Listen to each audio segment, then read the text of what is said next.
Variations on Ezekiel.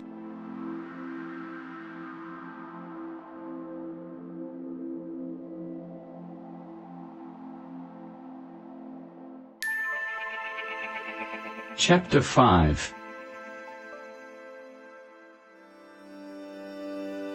The functioning of the wheels of the cherubim, the eyes.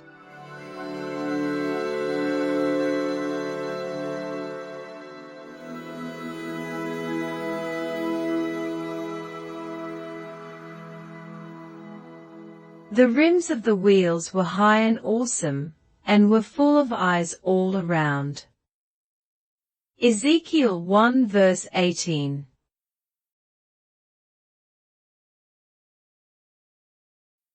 The whole of the bodies of the living creatures, the cherubim, are covered with eyes. Ezekiel 10 verse 12. The elemental role of eyes is scanning, observing, and noticing details. But they also operate as a communication device. Such, then, could be the nature of the eyes on the wheels of the cherubim.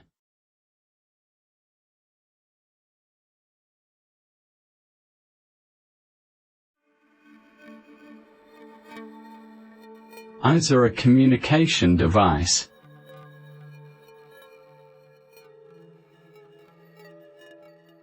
One analogy of how we turn our face towards God is the idea of looking in the direction of these turning kaleidoscopic wheels with all these eyes.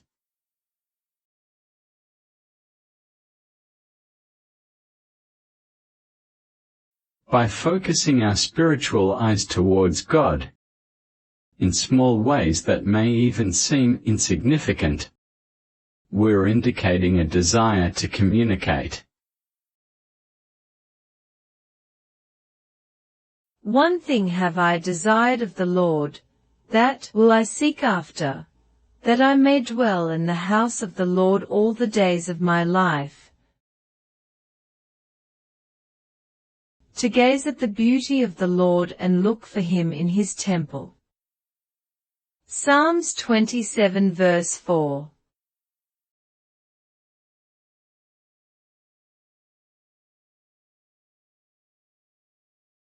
My sister, my bride, you have thrilled my heart with one glance of your eyes, with one sparkle from your necklace.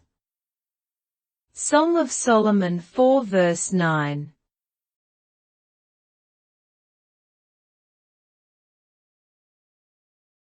We have to learn to notice these glimpses of eyes, seeking to make communication with us.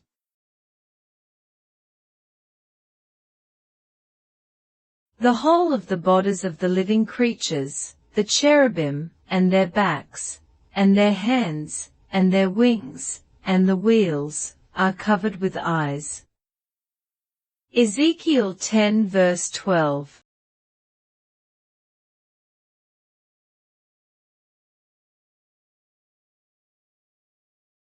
These various eyes aren't continuously visible to us, for the cherubim are actively moving.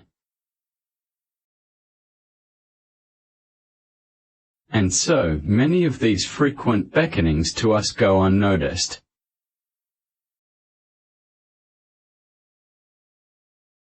We're being invited to savor hints of the spiritual domain around us. It's a glorious spirit world which is revealed to us over time as the Spirit of Christ.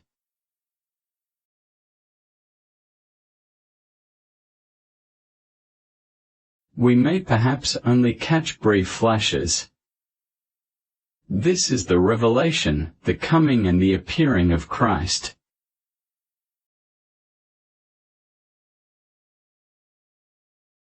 This becomes the work of the Spirit that brings legitimate change in our mind.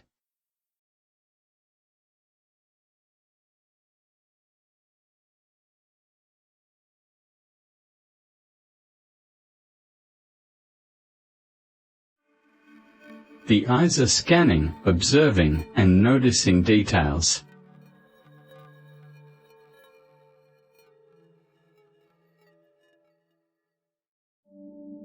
These eyes are scanning around for what is right.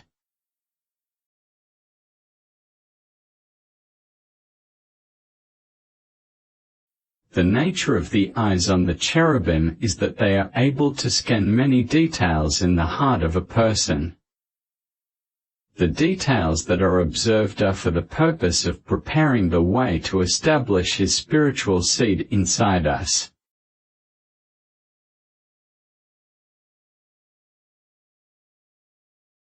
You desire what is true and right in the inner man. Psalm 51 verse 6.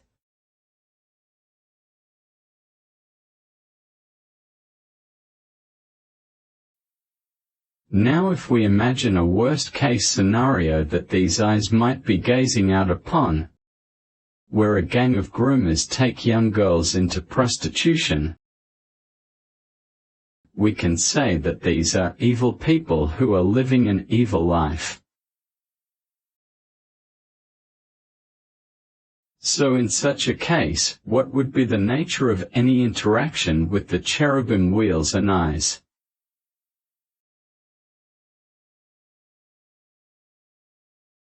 The Spirit of God is actually engaged in observing all the different dimensions of each individual's life, constantly scanning everything, noticing all the details. Is it then possible that these eyes are noticing things which are right, even in those evil people?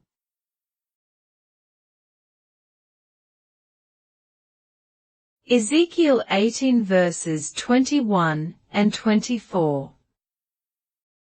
Suppose the wicked stop doing all the sins they have done and obey me, and do what is fair and right.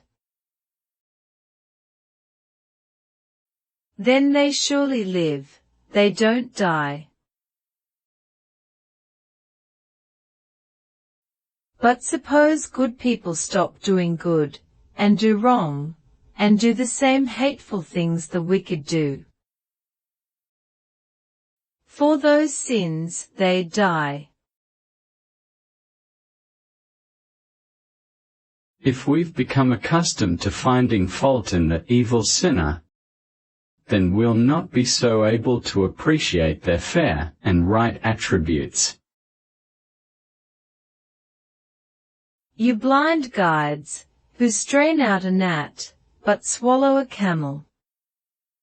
Matthew 23 verse 24. This straining out a gnat is like worrying about even the smallest mistakes in other people. The swallowing a camel resembles committing the biggest sin ourselves. You are like a person who picks a fly out of a drink, but then swallows a camel.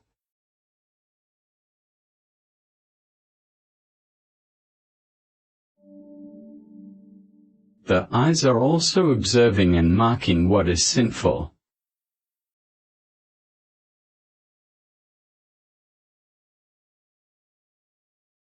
In a corresponding manner, what is sinful, what is not right, is exposed to detailed scrutiny and marked. The cherubim are fulfilling their role as purveyors of fire to deal with this sinfulness.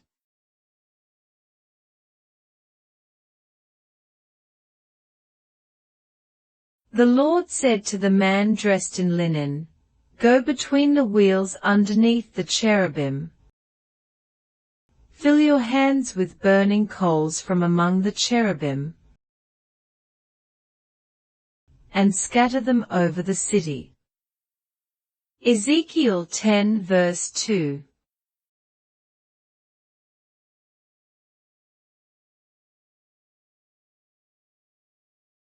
Those parts that are in need of God's fervent attention, His purging fire, have been noticed and marked. In due season they are exposed to the fire. Of course, this process is primarily about removing these sinful facets out of those who think they are good people, living a good life.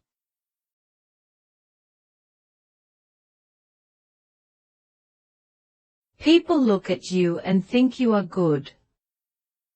But on the inside you are full of evil. Matthew 23 verse 28. His angels will weed out of his kingdom everything that causes sin, and all doing evil. Matthew 13 verse 41.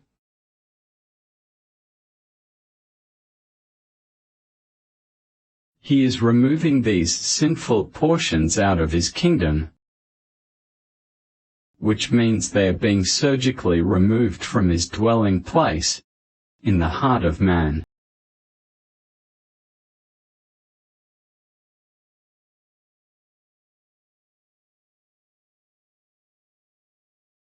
Matthew 13, verses 30 and 41. Let the weeds and the wheat grow together. Then he shall send forth his messengers, and they shall gather up out of his kingdom all that gets in the way, and causes stumbling,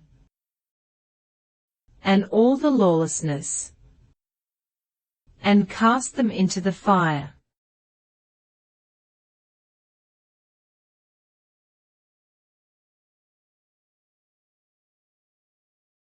The role of these messengers seems very similar to the role played by the cherubim. And in both cases, fire is involved to remove those parts.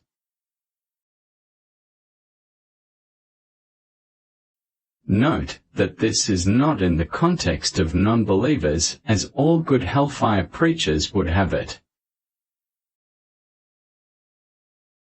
However, since God is also working in non-believers, it's pertinent.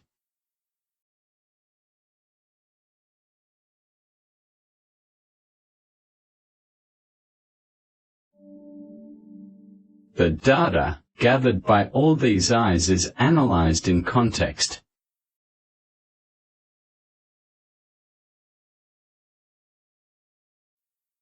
Imagine, whenever we drive on the road for hours, how our eyes and mind are constantly scanning countless, perhaps millions of details. Our driving is constantly being adjusted by this information. The numerous eyes of the cherubim similarly detect vast quantities of information, not unlike a sort of constant radar and laser scanning. The Lord is on his heavenly throne. He observes everyone on earth, his eyes examine them. Psalms 11 verse 4.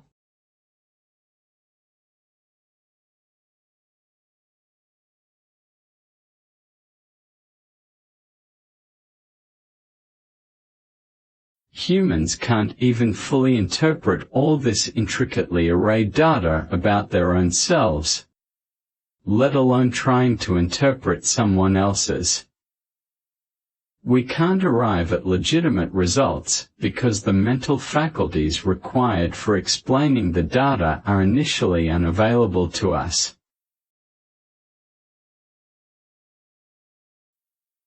Perhaps in time they develop, as they did in the man Jesus when God placed such an anointing of His Spirit on him. His mental and spiritual faculties were sharpened.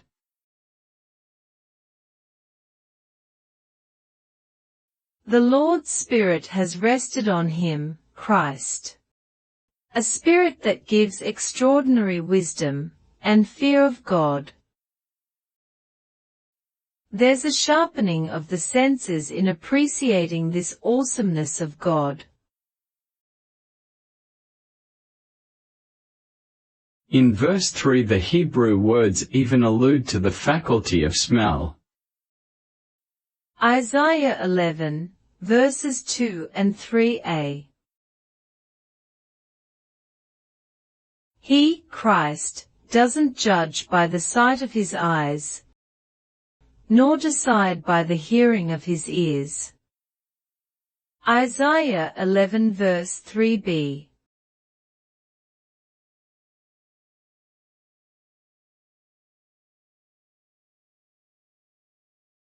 In particular, our eyes and ears aren't sufficient in their scope to perceive the context of what is occurring. The best we can do on our own is pass a rough judgment, although as our understanding is developed over time, by gazing at the awesomeness of God as Jesus did, we are enlightened to see more of the ways that He is working in others.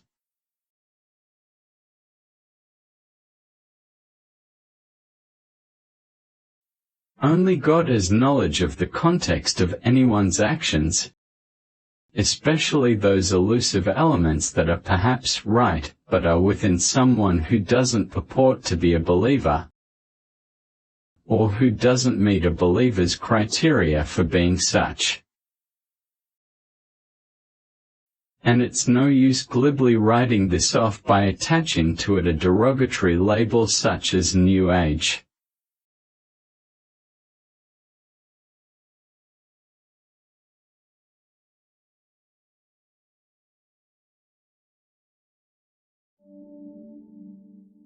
At what stage of our progress and growth are we?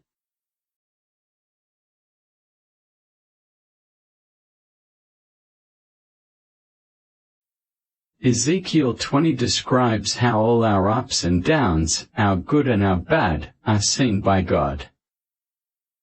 But He waits patiently till it's the time and season for Him to take action, to gather us back to Himself, and to set about a process of rightful judging.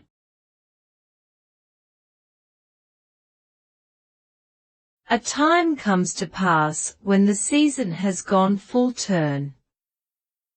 Ezekiel 22 verse 4.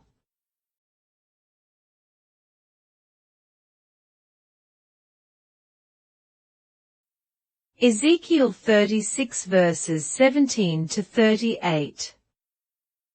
Your manner of life was before me, polluted and unclean. But I cleanse you. A new heart I give you. I multiply and increase you in the appointed time.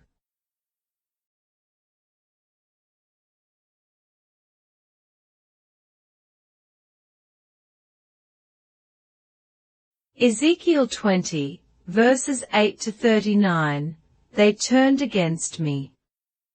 I decided to pour out my anger against them. But I had pity on them. I did not destroy them, or put an end to them. Are you making yourselves unclean again? I bring you out from the foreign nations, and gather you.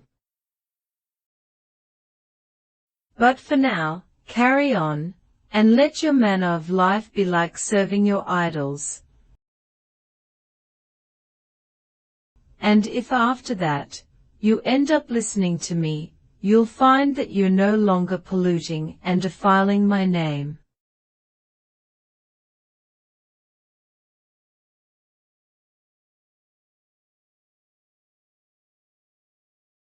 God's people here in Ezekiel 20 are exactly the same as each individual person has ever been.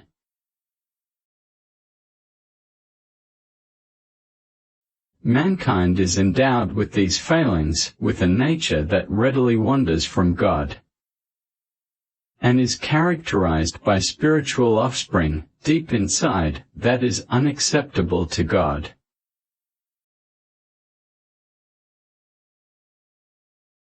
He is able to analyze the levels and stages of progress in our lives. He sees the phases where we've been doing what could be called evil, But while humans may only be perceiving things within a narrow temporal context, God can see further ahead. It's a matter of waiting until it's naturally superseded by something better over time. And of course, this process happens in believers and non-believers alike.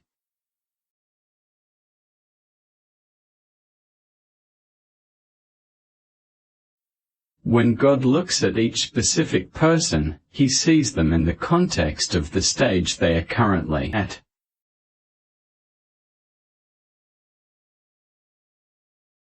Put off the old man concerning your former behavior, that was corrupt.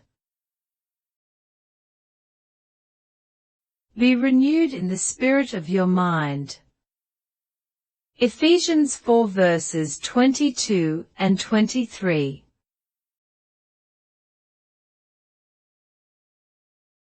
Is it only the evil person who is tarnished by their mind's meanderings and failings? No, anyone's journey through life is plagued by these blemishes in unsettlingly similar ways to the next man.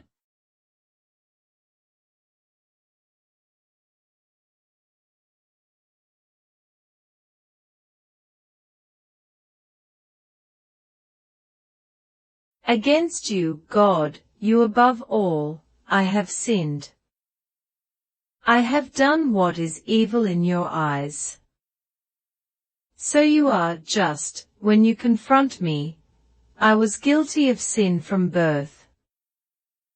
Psalm 51 verses 4 and 5.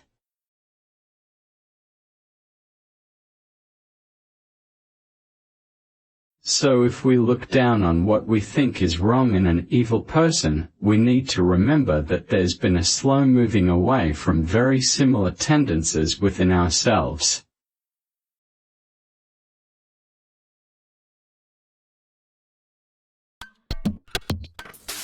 We haven't always been good.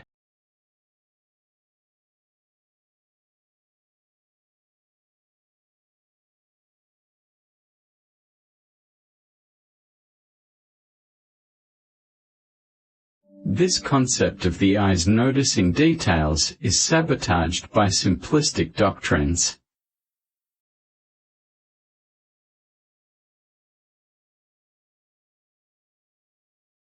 The observing of details by these myriad eyes is a multidimensional process of investigation, undertaken by God's Spirit. This is the Spirit of Christ in a functioning capacity, not merely sitting on a throne, but actively amongst the cherubim wheels. God is the inhabitant of the cherubim. Psalms 99 verse 1, and chapter 80, verse 1. This is why we are told, a living spirit is in the wheels. Ezekiel 1 verse 21.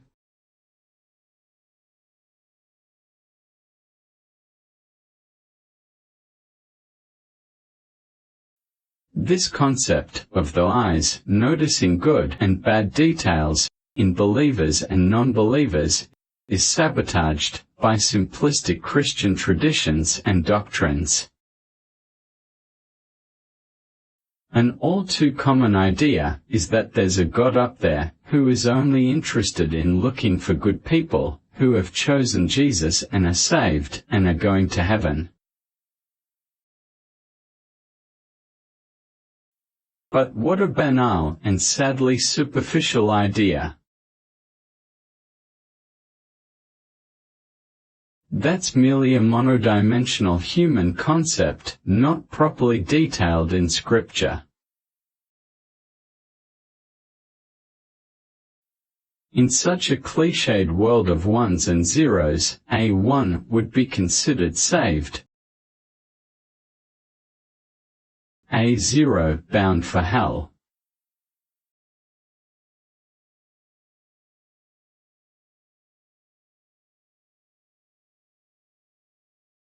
Such a coarse view doesn't allow for observation of fine detail, in which God is looking for what has been implanted, has germinated and sprouted, and that is right in His eyes. These are the birthings of offspring that are taking place, despite a person's inevitable failings.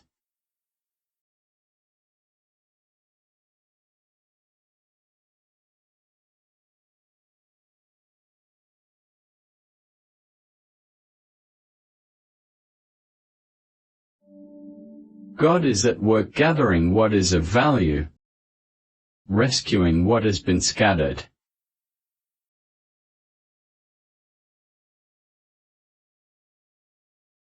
One of the roles of these eyes on the cherubim is scrutinizing details.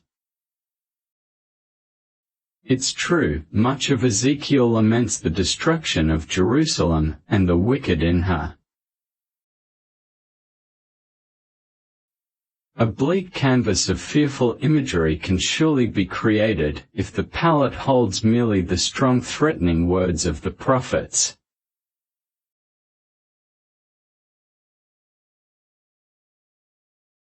But notice in Ezekiel 34 how God is concerned about His search to gather the stray and lost.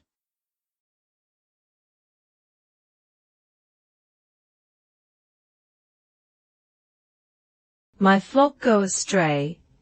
I have given great attention to seeking out my flock.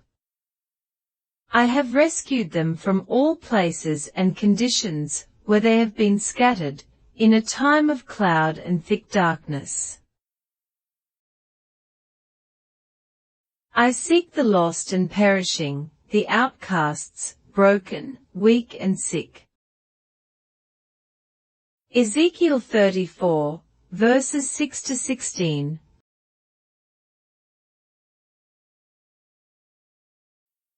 This description of His activity is broader than a flock made up of Jews. We read of the shepherd, who is Jesus, meeting the needs of those who stray and wander. Those in all sorts of places and conditions and states of mind who need rescue. The lost, those perishing, living in a state of death. Those in a state of fragmentation, trapped in times of thick darkness. Those who are disenfranchised in society. Of course, each of these things are mystical spiritual descriptions, not only of Jews, but are also of every human being, on a personal level. They are aspects of self that we've all been through, some of which we may have relegated to the status of enduring failures. Yet God's plan is to bring His splendor and healing.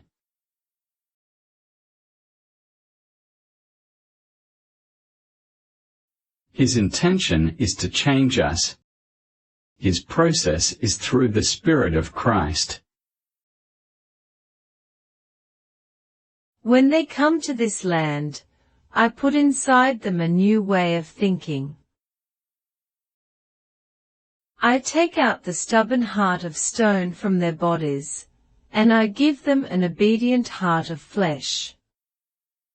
Ezekiel 11 verse 19. Despite the elitism we can all feel at times, or some of us feel most of the time, God is still in the process of changing our thinking.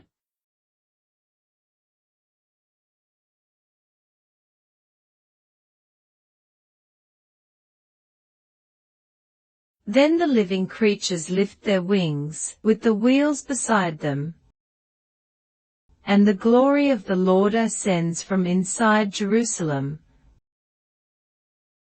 and stops on the mountain, on the east side of the city. Ezekiel 11, verses 22 and 23.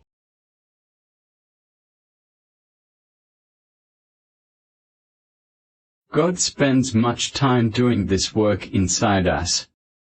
By the cherubim, by His glory, His Spirit. It's a work of great substance.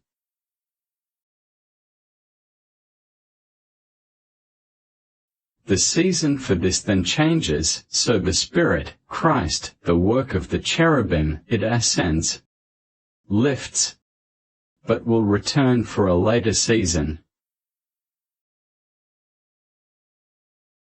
Even with the nation of Israel, He departed, but always returned.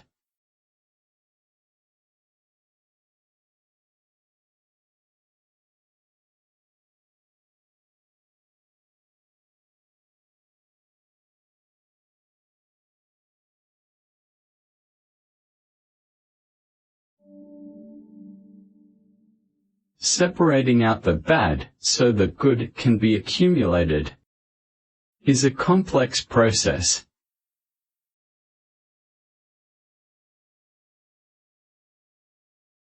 This can be seen as referring to the bad in us being separated from the good. Then that good, what is right, righteous, is gathered. Ezekiel 34 verse 17. I am judging between sheep and goats.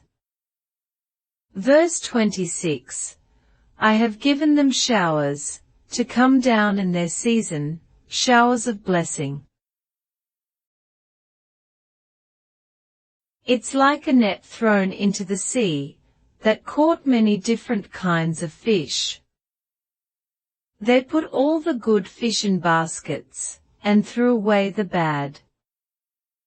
Matthew 13, verses 47 and 48.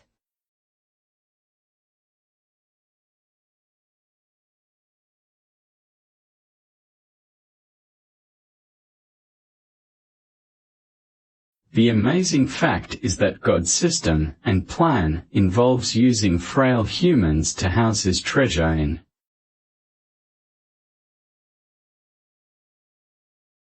We are like clay jars that hold God's treasure. 2 Corinthians 4, verse 7. The history of mankind seems to indicate a flawed creation. So why would God invest so much of Himself amidst so much failure and violence?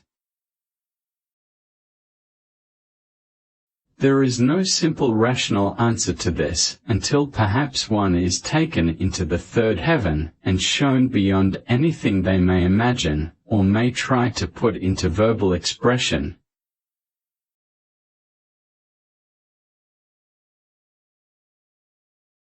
Such a glimpse might allow one to see the exhaustively engineered design that God has in place.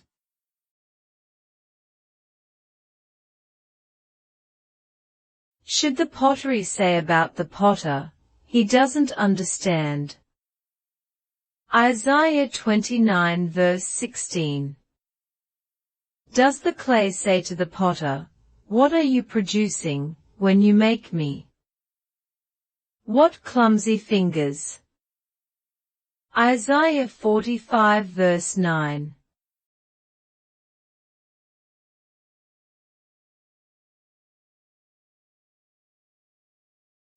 Out of so much hardship is born such an excellence that can't be forged any other way. These excellences can only emerge as God separates and removes that which is not good.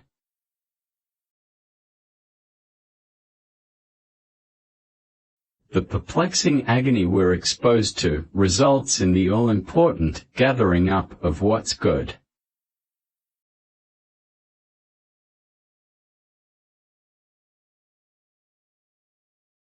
This is a picture of the growth of His kingdom, the realm He is amassing inside us.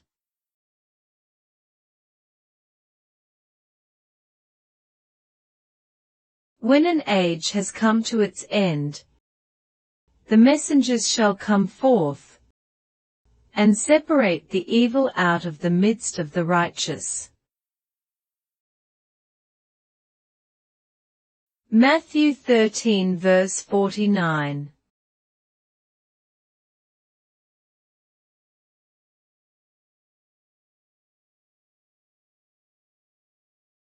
The angels, messengers sent by God to work amongst us, correspond pretty well exactly to the picture of the cherubim in Ezekiel, identifying what is of value to God.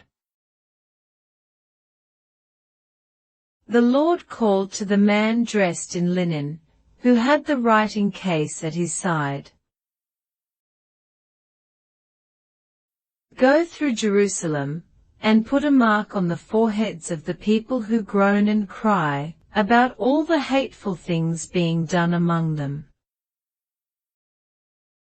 Ezekiel 9, verses 3 and 4.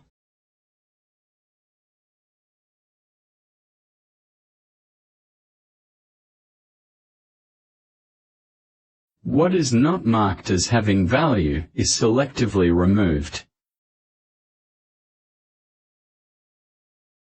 The Lord called to the man dressed in linen, go in between the wheels under the living creatures.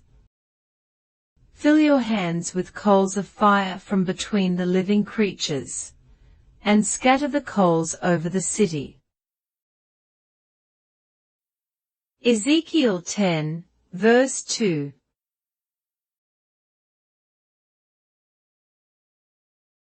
But don't touch any who have the mark on them. Ezekiel 9, verse 6.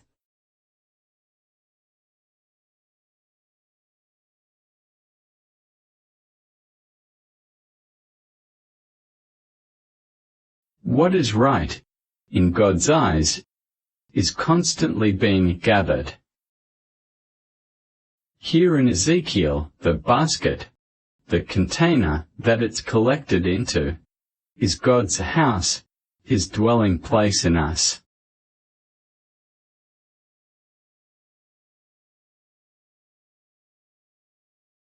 The house was filled with the cloud, and the court was full of the brightness of the Lord's glory. Ezekiel 10, verse 4.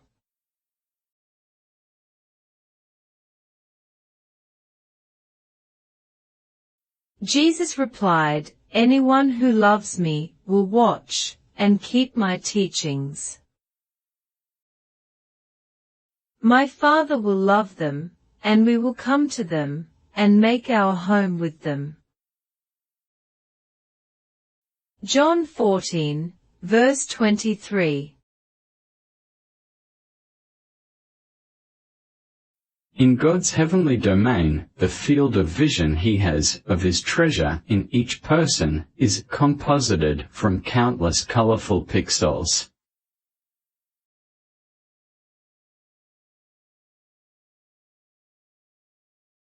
There is no place here for the cliched idea of the few who have a ticket to heaven and the majority who don't.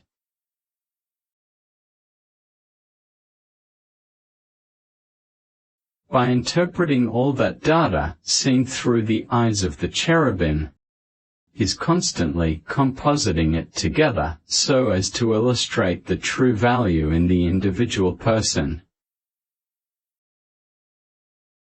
This imagery represents how all the genetically pure seeds are being birthed over time by His Spirit.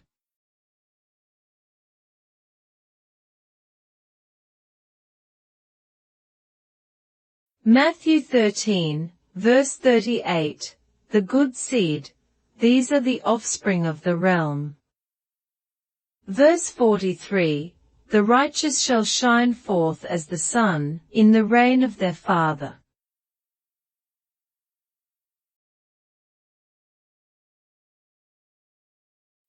Ezekiel 36, verses 9 to 11.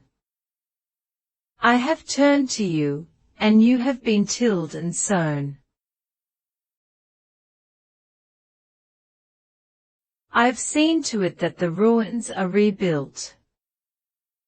They've multiplied and had numerous offspring.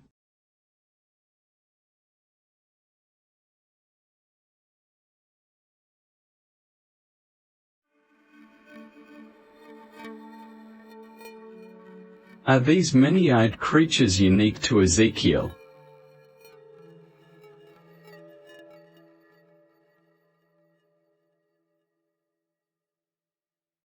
It'd be interesting if myths about many-eyed creatures existed contemporarily with these writings by Ezekiel about cherubim.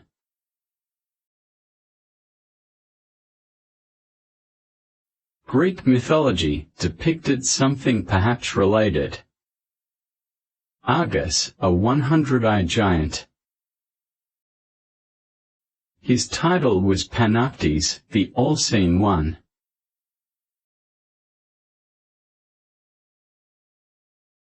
There's evidence of this myth of Argus in the Mycenaean red figure pottery that flourished at that time, about 600 BC. The Mycenaean civilization was closely linked to the Philistines, who were mentioned in Ezekiel. These were Ezekiel's contemporaries.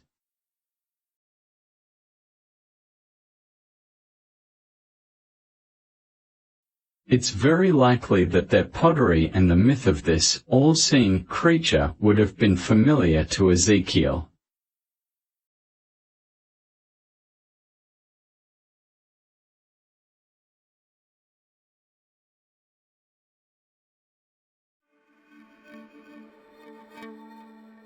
Where else in the Bible are there 4 other creatures parallel to the cherubim?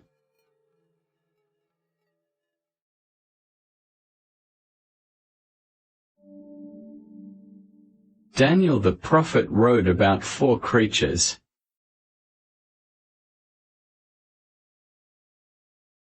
Daniel 7 verse 2.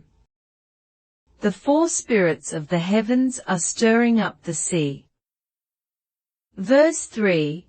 4 great beasts are come up from the sea.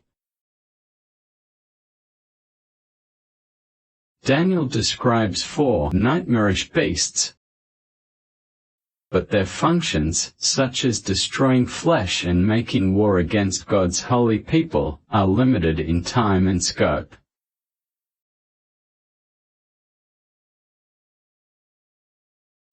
Most of Daniel 7 describes Christ's throne, and his people gaining dominion over them.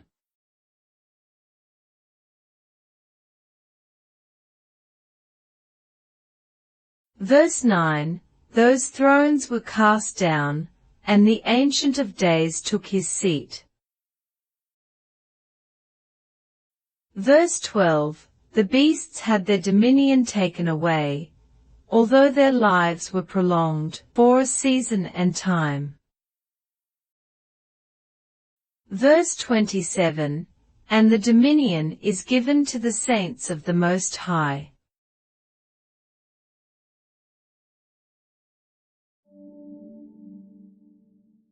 Zechariah described 4 spirit beings, 4 chariots.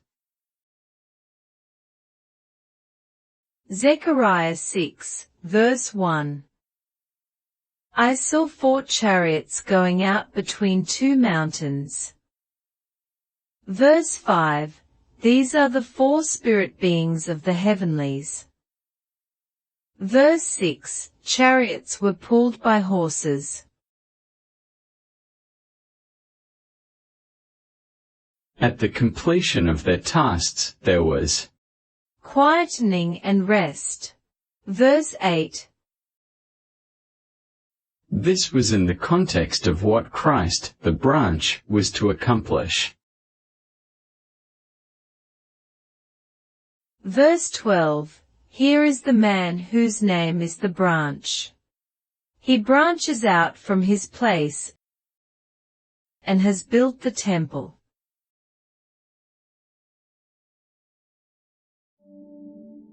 Revelation speaks similarly of 4 creatures with eyes all over.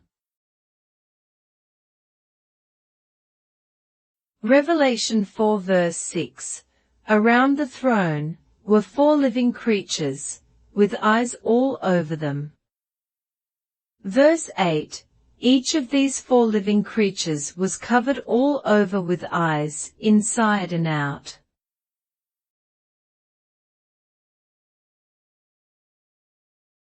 Revelation 5 verse 6.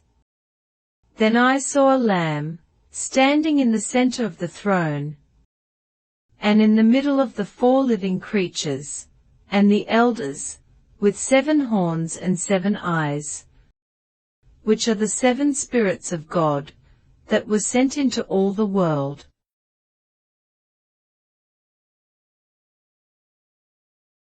Revelation 6 continues describing these 4 living beings and 4 horses in a similar way to Zechariah, with many key similarities to the prophetic writings of Daniel and Ezekiel.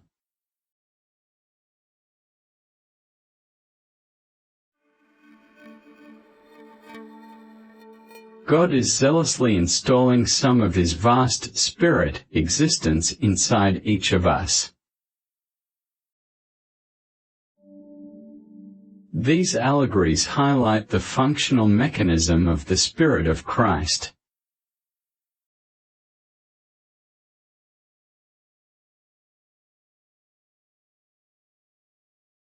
This is a recurring theme, depicting extraordinary mystic living beings that have been sent to complete missions assigned to them by God.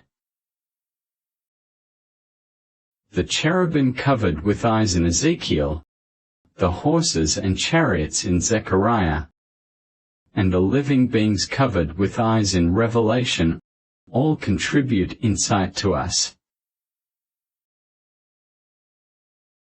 These allegories help solve the paradox of how God's unimaginably vast spirit existence connects to our human, flesh concept of reality.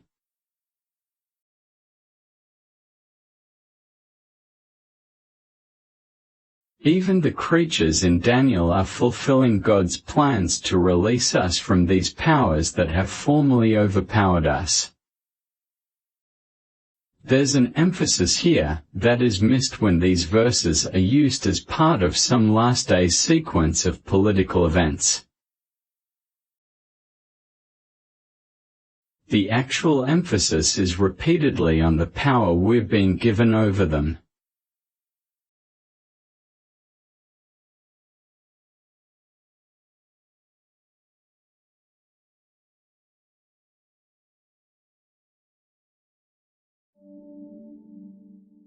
These allegories preclude literal interpretations.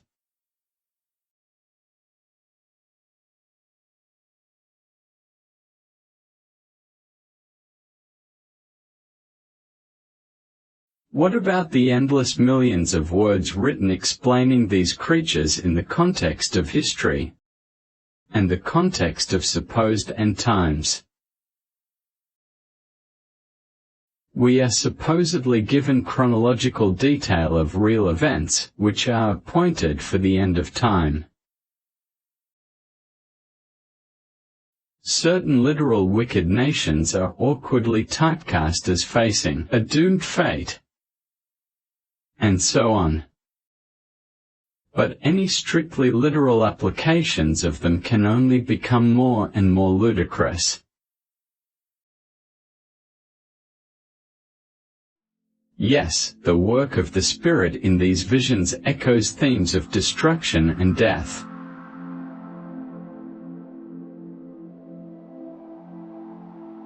But where is the arena of battle in which the Spirit of God and those living beings are fighting to overcome spiritual powers and princes of evil? The arena of battle is in the human heart.